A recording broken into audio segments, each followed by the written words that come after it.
My husband sent me a message from Hawaii saying, I'm in Hawaii with my 22-year-old lover. The divorce papers are on their way, and I've already emptied our joint account of $4 million. I couldn't help but laugh and responded by sending my bank statement, which showed a credit of $4 million. Because the account he emptied? Actually, the message arrived while I was serving customers in my boutique. I'm leaving you and going to Mexico City with my 21-year-old girlfriend. I've already emptied our joint account. My hand didn't even tremble while I read it. My voice remained steady while I helped Ms. Teresa choose a scarf. The only sign that my husband, with whom I had been for 13 years, had just broken up with me via text message, was a slight narrowing of my eyes.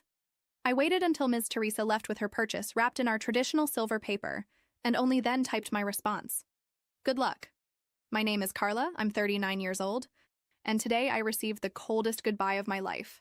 But while Armando probably felt like the king of drama, thinking I would be in tears over the betrayal, I simply calmly closed my boutique for the day.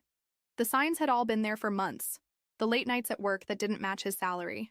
The new passwords on his phone. Out of nowhere. The way he started going to the gym every day. Buying new clothes. Trying to look younger. I paused the video to say that part 2 is on the Juan Reddit channel. Let's go back to my story 4 months ago. I found a receipt from a fancy restaurant for 2 people. On the very night he said he was working overtime. That same day, I opened a new account at another bank. A week later, when he came up with the idea of joining our money to make things easier, I just smiled and said, sure. Meanwhile, I was transferring my personal savings to this new account. The joint account he just emptied had only enough not to raise suspicion. About 3 months of regular deposits. The rest, safely in my account, along with a detailed dossier of each of his suspicious movements over the past year. My cell phone vibrated again. Don't even think about begging. Lauren and I are leaving tomorrow. I'll send someone to pick up my things later. Lauren, the new receptionist, at his office. I met her at the company's end-of-year party. I saw how she laughed at Armando's jokes, how she touched his arm thinking no one was watching. Young enough to be his daughter. She responded.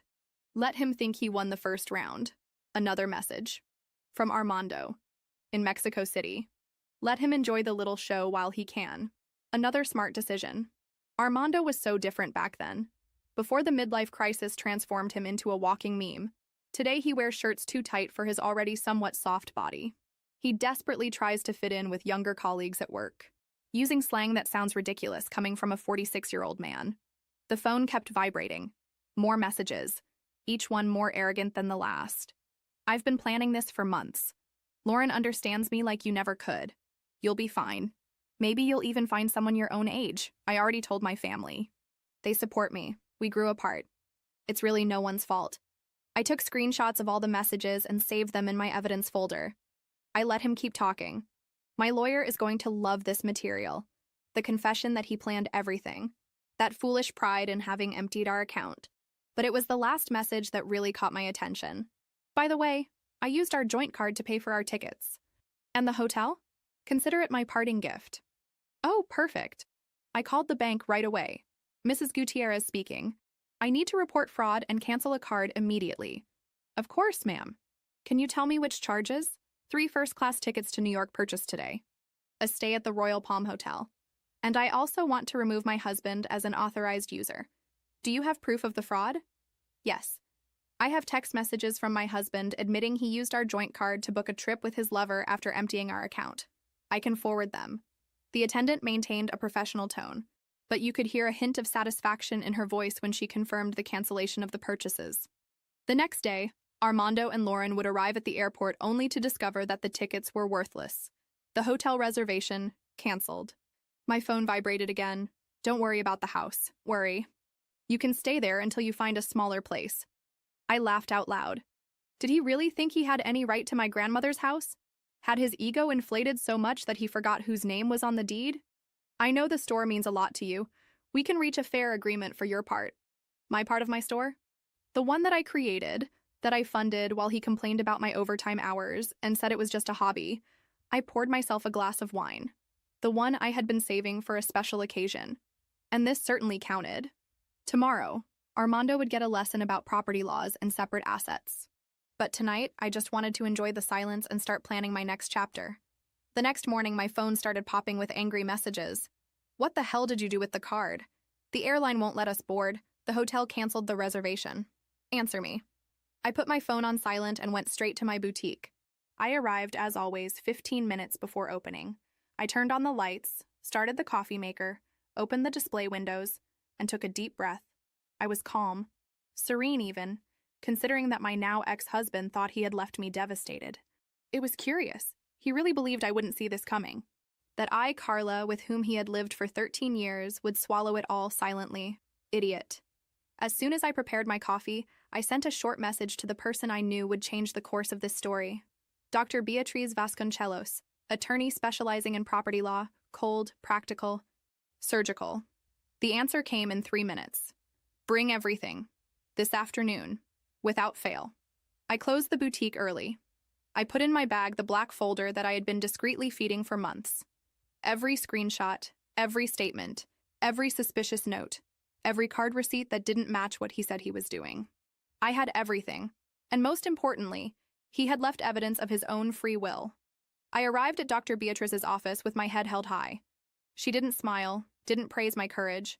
She just took the folder, read in silence, and at the end said, "This here is a massacre." I signed the power of attorney. Why?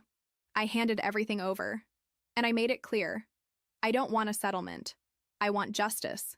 And I want him to taste his own poison, drop by drop. 3 days later, Armando was officially notified. Litigious divorce, allegations of infidelity, misuse of common assets, fraud, abandonment of home, all with evidence. He responded as I expected, trying to play the victim. You're overreacting. It wasn't supposed to be like this. Lauren manipulated me. I was confused. We could resolve this peacefully. Resolved? Peacefully? After a message in the middle of my workday saying he emptied the account and went to Hawaii with his mistress? It was at that moment that I understood. The man had no shame, let alone character. 2 weeks later, Armando had his first real surprise. He discovered that the house he said he would let me stay in until I found something smaller was in my grandmother's name. And more, left to me in a will with a clause of intransferability and exclusive use. The second surprise came at the notary's office when he tried to question the boutique. He claimed that he helped, that he packed boxes, that he gave suggestions. Beatriz simply opened the records. Business registration in my name, lease agreement in my name, invoices, bank registrations, accounting, taxes paid, everything, absolutely everything in my name. You are not listed as a partner, sir. There is no contractual or employment relationship. But I helped, he insisted, his voice already faltering. Informal help does not constitute property rights, Mr. Armando, Beatriz replied, as dry as a razor. He lost it. He hit the table, spoke loudly, tried to accuse me of being calculating, that I was destroying his life out of revenge. And for the first time, I looked him in the eyes and responded, "Revenge is sending a message from Hawaii saying you're with a 22-year-old girl after stealing the joint account. What I'm doing is called justice. And the best part? With class." He got up and left, slamming the door. The last image I had was of him outside, in the hallway, yelling on his cell phone, probably trying to convince someone that he was the victim. Turns out, this time, no one was on his side. And me? I was just beginning to return everything he tried to take from me. The most interesting part of well-executed revenge is the desperation that comes afterward. And that's exactly what I watched, from the best seat in the house in the days that followed. Armando couldn't bear the idea of losing control of the narrative. After all, for him, it was always more important to seem right than to be right. So, like the good narcissist that he is, he went to where he feels most powerful, the internet. Suddenly, posts appeared on Facebook with our old photos, captioned with phrases like, 13 years thrown away, and I no longer recognize the woman I married. On Instagram, he opened a new public profile with a bio that said, "Father, man of principles, victim of a broken heart." He just forgot to put a donation link in the bio. He started writing dramatic long posts, claiming to be emotionally betrayed, insinuating that I was cold, manipulative, and that I left him emotionally vulnerable, enough to fall into Lauren's arms, the young soul who gave him attention. He shared all this in city groups. Yes, groups. Those like Local Commerce, Neighbors of Santa Beatriz, even Tips for Women's Fashion and Aesthetics. This last one, an absolute disaster, considering it was administered by one of my most loyal customers. Oh, and she read everything. out loud, in a video. She made a point of saying that she had been shopping at my boutique for 8 years, that she knew my marriage inside and out, and that Armando never was good for anything except getting in the way. The video went viral. Others began to comment. Customers started posting photos shopping at the boutique with captions like "valuing strong women" or "buy from someone who had the courage to start over." My store began to receive more messages than ever. Appointments, compliments, orders.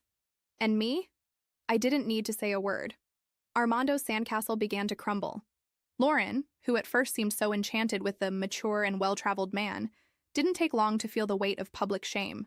She was exposed in the comments, identified in the screenshots, criticized by colleagues, and then disappeared. Literally. One fine day, Armando posted a photo alone with the caption, "Starting over." The same day, her Instagram profile was deleted. Sources, and by sources I mean a friend who works at the same company, told me that Lauren requested a transfer to another department and blocked Armando on everything. He was left without his lover, without reputation, and worse, without money. His cards started getting declined. He tried to fill up his car and the debit was denied. He tried to have lunch at a restaurant and had to leave his cell phone as collateral while he ran to the nearest bank. Of course, he didn't know that all joint accounts and bank authorizations had been deactivated. Beatrice took care of that personally, and all the new passwords were safe. He sent me furious messages. "You left me with nothing. This is financial abuse. You will pay me for every humiliation." I read them, took a deep breath, and answered with a single phrase. "What's yours is safe. What was mine, you no longer touch." He disappeared for a few days, and I thought maybe he had learned his lesson. But Armando is the type who prefers embarrassment to dignity, and the embarrassment was just beginning. And then came the day of the hearing. I woke up early, calmly. I gave myself the right to prepare my own breakfast in silence with the playlist I liked, and without anyone complaining that the smell of my coffee was too strong, as Armando did every morning, as if the smell was the problem, and not him. I chose my outfit with the same care as someone putting on armor.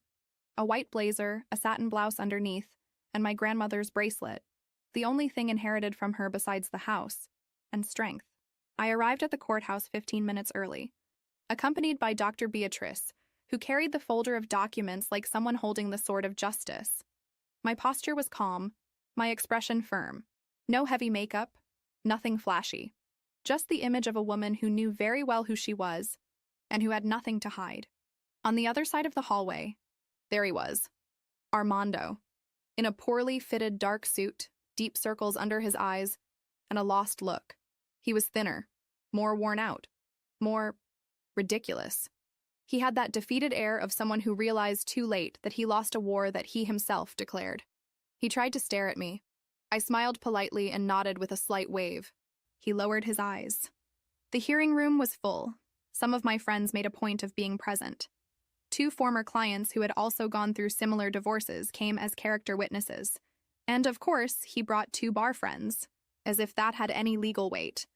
The judge was a mature man with a tired and objective expression. He wasn't there for a show, nor for drama, and I was exactly prepared for that. Armando started speaking. He played the victim, cried, forced, said I was cold, that the marriage was already dead, that I emotionally ignored him, and that he had fallen into temptation out of neediness. A pathetic, empty narrative, just like the ones he posted on social media. But what he didn't expect was that each allegation would be dismantled, item by item, with evidence. When Beatrice opened the folder and began to show the screenshots, statements, receipts, bank records, and the messages where he admitted planning everything with his mistress, the room fell into absolute silence. We showed that the joint account had been deliberately emptied. We showed that he used the card after abandonment, that he tried to simulate good faith after already setting up the scam. And the judge interrupted his defense with a comment that I still cherish today. "Mr. Armando, you were not a victim of emotional coldness. You were the perpetrator of a clear plan of betrayal, fraud, and attempted patrimonial subversion, and that has consequences." When the sentence was read, my shoulders relaxed for the first time in months. Divorce granted with fault attributed to him. No rights to the house, no rights to the store, compensation for moral damages and misuse of assets, compensatory alimony for the duration of the marriage, court costs, On him. I left the room with my head held high. Outside, people applauded me, literally. My friends, clients, some women I didn't even know, but who knew the story, gathered in the hallway and applauded as if I had won a collective battle. And in a way, I had. Armando came out a few minutes later, alone, with short steps, eyes on the ground. The local press wasn't there, but I swear, if someone had taken a picture, it would have been the cover with the headline, "Here lies the pride of a coward." I got into Dr. Beatrice's car and let out such a deep sigh that even she smiled. "Is it over?" I asked. She shrugged, professional as always. "Legally, yes, but the humiliation, that's just beginning for him. And me? I was officially free." Over time, my life sorted itself out in a way that I wouldn't have imagined even in my best days. The boutique grew. I partnered with local designers. We launched our own line of accessories. I was invited to give a lecture on female entrepreneurship at a university. All this while the word Armando was, little by little, losing any weight in my memory. Until that day at the mall. I had gone to buy a birthday present for my neighbor's daughter. I walked into one of those small men's clothing stores, barely looking at the name, and came face to face with him. Armando. Behind the counter, with a badge hanging on his chest, a poorly ironed dress shirt, and a look so dim that it took him a few seconds to recognize me. When he did, he froze. For a moment, I thought he was going to pretend he didn't see me. But Armando never knew how to lose with dignity. So he smiled awkwardly and said, "Carla." I looked at him like someone looking at a shadow from the past. "Armando, what a surprise." I replied in a neutral tone, almost sympathetic. "Almost." "You look good," he said, as if asking permission to continue. "I'm great. And you? Working here?" He nodded, clearly embarrassed. "Yeah, I'm trying to start over. Things haven't been easy after everything." I feigned empathy. I fidgeted with a random hanger just to avoid maintaining eye contact for too long. "Good that you're trying, Armando. Starting over is important. Everyone deserves a second chance. For themselves, right?" I said with a delicate smile that hid the blade behind the phrase. He seemed to swallow hard. I wanted to apologize.